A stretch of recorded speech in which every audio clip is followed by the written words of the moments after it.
Hello everyone. Our today's topic is cellular respiration. This is a topic which is beneficial for every biology student, whether it is from allied sciences like biochemistry, microbiology, zoology. ये ऐसे topic है जो हर एक biology के stream में है, हर एक biology के स्टूडेंट्स के लिए बेनिफिशियल है.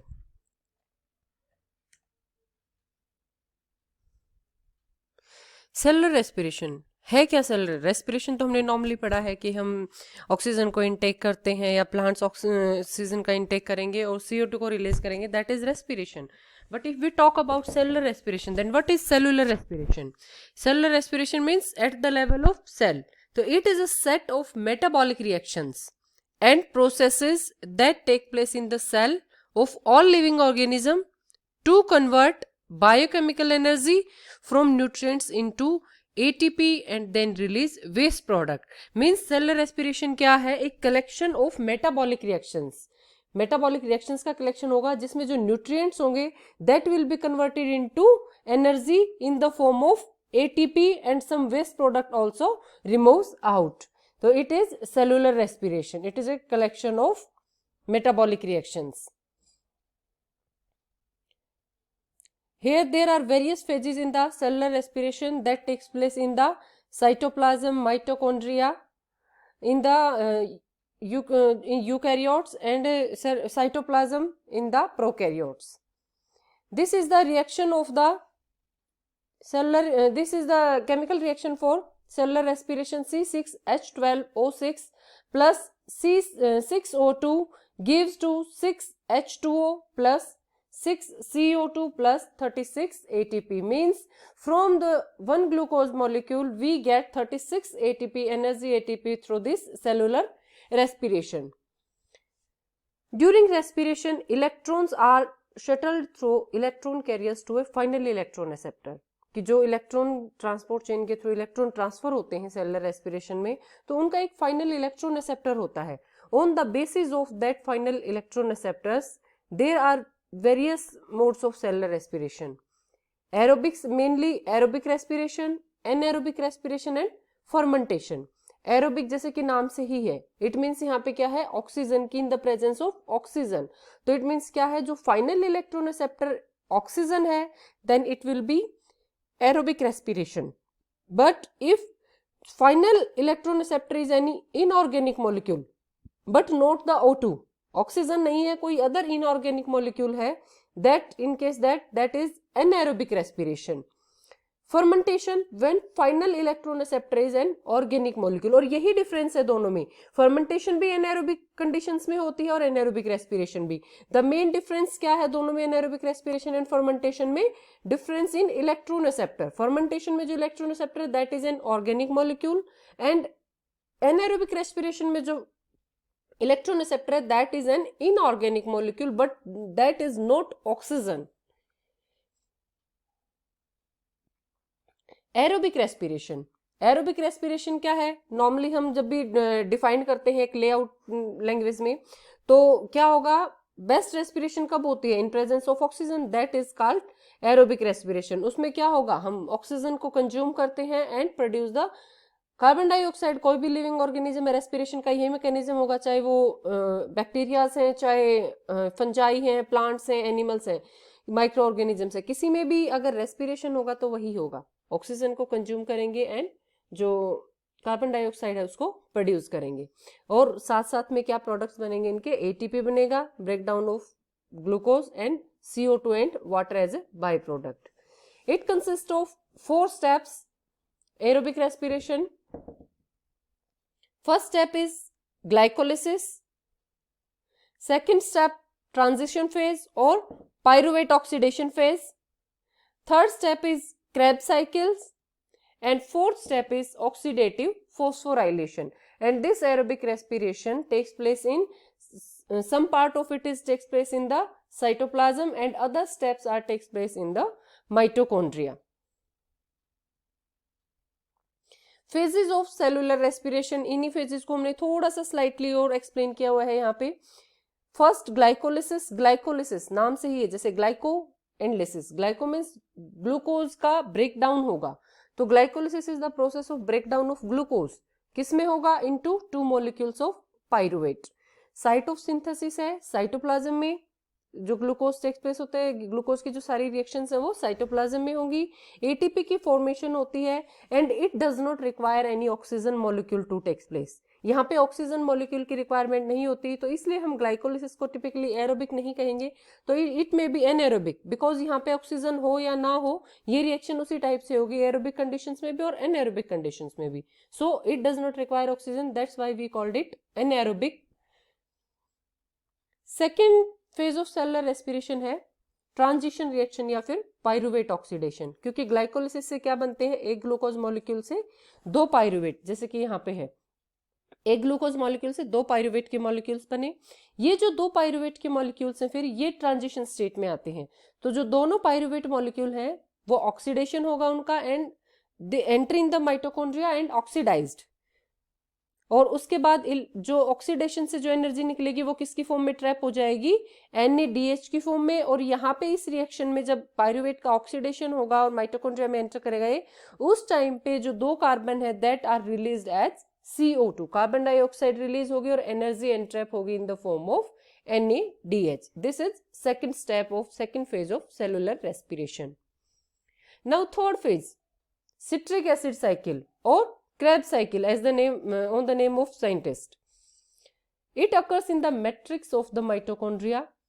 It produces energy in the form of ATP, NADH and FADH2. It releases 4 carbons as form of CO2 and turn twice per glucose molecule. Turn twice कैसे? क्योंकि सिट्रिक एसिड साइकिल में क्या है? एक pyruvate से एक cycle complete होती है और ग्लूकोज मॉलिक्यूल से क्या है? 2 पाइरुवेट मॉलिक्यूल निकले थे, तो इसका मतलब एक ग्लूकोज मॉलिक्यूल के लिए 2 बार सिट्रिक एसिड साइकिल होगी।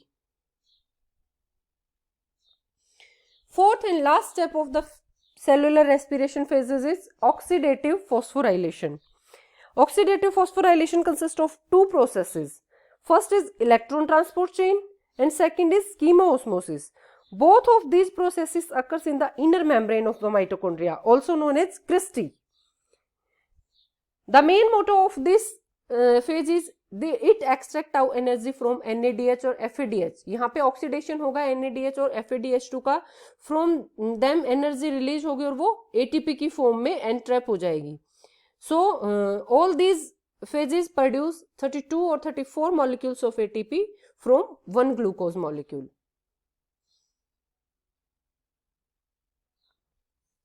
Why we need these many more steps in the respiration? ये एक स्टेप में भी तो हो सकती थी, इतने सारे स्टेप की क्या रिक्वायरमेंट थी? पहले ग्लाइकोलिसिस है, फिर पाइरुवेट ऑक्सीडेशन है, उसके बाद सिट्रिक एसिड साइकिल है, उसके बाद इलेक्ट्रॉन ट्रांसपोर्ट चेन और उसके बाद लास्ट में जाके कीमोओस्मोसिस है। तो इतने सारे स्टेप की क्या रिक्वायरमेंट थी? क्यों ना इसके बजाय एक स्टेप में हो जाती, जो सेल है उसको यूज एनर्जी भी यूज कम करनी पड़ती, उसकी जो मशीनरी है वो भी कम लगती। ऐसा क्यों है? क्यों रिक्वायरमेंट है?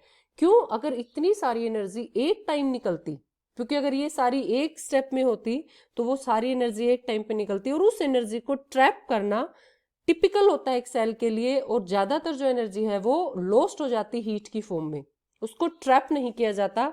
दैट्स वाई प्रॉब्लम यही थी इसमें कि सेल है तो इसके लिए क्या है? Cell has to find a way to trap the energy. तो जो ये इतनी एनर्जी हीट की फॉर्म में लॉस्ट हो रही थी, इसको ट्रैप करने के लिए cell needed a way, and वो वे क्या था? इस जो रिएक्शन था इसको बाइफर्केट करना स्टेप्स में, ताकि थोड़ी थोड़ी एनर्जी हर एक स्टेप पे एंट्रैप होती जाए किसी न किसी फॉर्म में, जिसकी वजह से वो लॉस्ट ना हो एज अ हीट। तो सॉल्यूशन इसका यही था। जो ये स्टेजेस थी सेलुलर रेस्पिरेशन की, वो हर एक स्टेज क्या है? Small amount of chemical energy को कैप्चर कर लेती है जो उसके फूड मॉलिक्यूल्स में है, और इसी को यूज करती है टू प्रोड्यूस एटीपी। जैसे कि क्रेब्स साइकिल में पाइरुवेट ऑक्सीडेशन में NADH FADH2 बन रहे हैं, यही लास्ट में किसमें? एटीपी में कन्वर्ट हो जाते हैं। तो this is the need of all these steps in the respiration to entrap energy in the form of ATP. Fate of pyruvate, glycolysis के बाद जो है पाइरुवेट निकल रहा है। ये देखो यहाँ पे जब ग्लाइकोलिसिस होगी तो ग्लाइकोलिसिस के बाद पाइरुवेट की फॉर्मेशन होगी। तो जो पाइरुवेट है उससे क्या बनेगा? वो क्रेब्स साइकिल में, whether it is entering to the Krebs cycle, और ये लैक्टेट की फॉर्मेशन करेगा या इथेनॉल की फॉर्मेशन करेगा, ये किस पे डिपेंड करेगा? It depends upon the presence और absence of oxygen and electron acceptor, कि वहां पे इलेक्ट्रॉन एक्सेप्टर कौन प्रेजेंट है। First it decide with the presence और एब्सेंस ऑफ ऑक्सीजन। अगर ऑक्सीजन की प्रेजेंस है then it will go to the mitochondria, convert into acetyl coenzyme A and enter into the Krebs cycle. If there is no oxygen, means without oxygen, then it will go under anaerobic respiration and fermentation. Anaerobic respiration कब होगा? जब वो depend करेगा कि वहां पे electron receptor अगर inorganic molecules हैं then it will go anaerobic respiration, otherwise fermentation, lactic acid fermentation और ethanol fermentation. The fate of pyruvate depend upon the presence of oxygen or electron receptors. Now respiration, ये तो हमने brief में भी study किया था cellular respiration के different phases. Then respiration without oxygen, कि अगर ऑक्सीजन प्रेजेंट नहीं है तो उस टाइम पे कैसे होगी रेस्पिरेशन. एनाएरोबिक रेस्पिरेशन दो टाइप में होगा. एनाएरोबिक, अगर ऑक्सीजन प्रेजेंस नहीं है तो एनाएरोबिक रेस्पिरेशन होगा या फर्मेंटेशन होगा. तो first anaerobic respiration. Anaerobic respiration many bacteria जो होते हैं anaerobic bacteria like methanogens, they uses CO2 and produce CH4. Anaerobic respiration by sulphur bacteria. Inorganic उसमें क्या होता है, जो इलेक्ट्रॉन रिसेप्टर क्या होता है उसमें सल्फेट्स होते हैं, इनऑर्गेनिक सल्फेट, और वो रिड्यूस हो जाएंगे हाइड्रोजन सल्फाइड्स में. तो this is the type of anaerobic respiration, क्योंकि इसमें जो एक्सेप्टर्स हैं वो क्या हैं, इनऑर्गेनिक एक्सेप्टर्स हैं.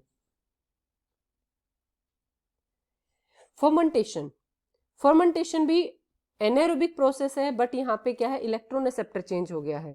यहाँ पे इलेक्ट्रॉन रिसेप्टर कौन है, एक ऑर्गेनिक मॉलिक्यूल है. तो इट विल पाइरुवेट बनेगा ग्लाइकोलिसिस तक, चाहे वो एनाएरोबिक रेस्पिरेशन है चाहे एरोबिक, सेम रहेगी.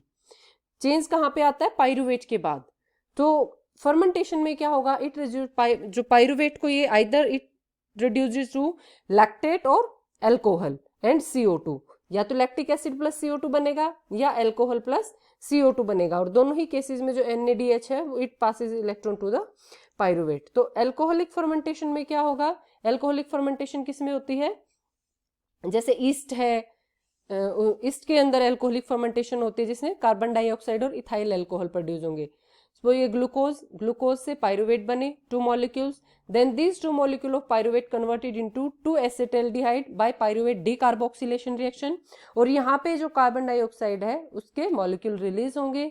Then this 2 acetaldehyde again dehydrogenase into 2 ethanol, तो यहाँ पे अल्कोहल की फॉर्मेशन होगी, and that's why it is known as alcohol fermentation in yeast. Next is lactic acid fermentation. Certain bacteria या fungi में जो कि lactic acid को produce करते हैं साथ में CO2 के. This is also used commercially for the production of cheese, yogurt and many other for using this lactic acid fermentation. So bacteria produces chemical anaerobically including isoprene, butyric acid, propionic acid and many other acids. So these reactions are produced, these acids in the factories or commercially purpose. Lactic acid fermentation में भी same पाइरुवेट्स, glucose से pyruvate की formation होगी, ये step same होगा, aerobic हो चाहे anaerobic हो चाहे फर्मेंटेशन हो. उसके बाद जो अल्कोहलिक फर्मेंटेशन थी उसमें क्या था, जो पाइरुवेट थे वो एसिटाल्डिहाइड में कन्वर्ट हो गए थे, बट यहाँ पे पाइरुवेट क्या है, वो लैक्टिक एसिड में कन्वर्ट हो जाएंगे and electron transfer from NADH to NAD. This is lactic acid fermentation. Fermentation के एडवांटेजेस क्या होंगे, it provide a quick burst of ATP, जल्दी से ATP उसको प्रोवाइड करवा देती है सेल को. This is the benefit of fermentation, कि इतने, क्योंकि नॉर्मल रेस्पिरेशन में तो बहुत सारे स्टेप्स हैं तो टाइम लगता है, तो but it is a quick burst of ATP. Then there are disadvantage also, जो लैक्टिक एसिड है वो सेल्स के लिए टॉक्सिक है. Lactase changes pH and causes muscles to fatigue, जो हमारी मसल्स को हमें थकान महसूस होती है ना कई बार, वो किसकी वजह से होती है, कई बार लैक्टिक एसिड फॉर्मेशन हो जाती है हमारी मसल्स में, उसकी वजह से. ऑक्सीजन डेप्ट and cramping, due to absence of oxygen fermentation होगी, लैक्टिक एसिड की सिंथेसिस होगी, तो उस लैक्टिक एसिड की वजह से हमारी जो मसल्स हैं वो क्रैम्प करना शुरू कर जाएंगी इन ऑक्सीजन डेफिशिएंसी।